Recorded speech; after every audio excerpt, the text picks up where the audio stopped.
galerinha, tudo beleza? Está começando mais um vídeo. Então galerinha, no vídeo de hoje a Brenda não sabe do que vai ser o vídeo hoje, gente. Galera, eu tô tipo no vácuo. Tá no vácuo mesmo. Então eu vou mostrar pra vocês. Olha, a gente tá na rua.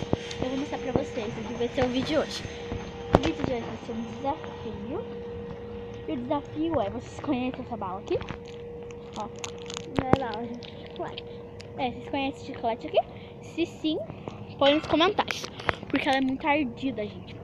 Muito ardida mesmo. Eu estou até chupando chocolate. Isso aqui. Pessoal, não abre ainda. Então, a gente vai ver. Daqui onde a gente tá, ver se você não conhece. Daqui onde a gente tá, pra ver quem vai conseguir chegar na nossa casa com bala na boca. Então, bora pro vídeo, gente. Vamos começar. Olha então, aqui, galera, gente. Ó, isso aqui é assim, ó. Ele tá parecendo tipo uma laranja. Ele tem um pauzinho que é tipo mais ardido que pimenta. Gente, é muito ardido e eu tô com muito medo. 3. A gente vai colocar em 3, 2, 1. Esse gosto é abóbora. Galera, Tá ardendo agora.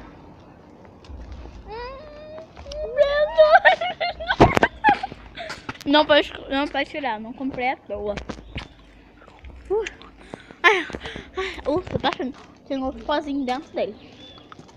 Tá ardendo minha língua. É muito dolorido. galera, olha só os meus olhos. Olha os meus olhos. Minha língua. Tá ardendo. Pode tirar? Não. Gente, tá ardendo muito. Vocês não sabem o sufoco que é isso. Velho. Galera, Nossa. tô quase morrendo aqui. Olha, vocês acham isso em qualquer padaria.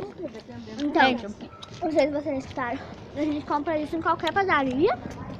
E deixa bastante joinha, bastante likes, né? Gente, eu tô passando sufoco aqui.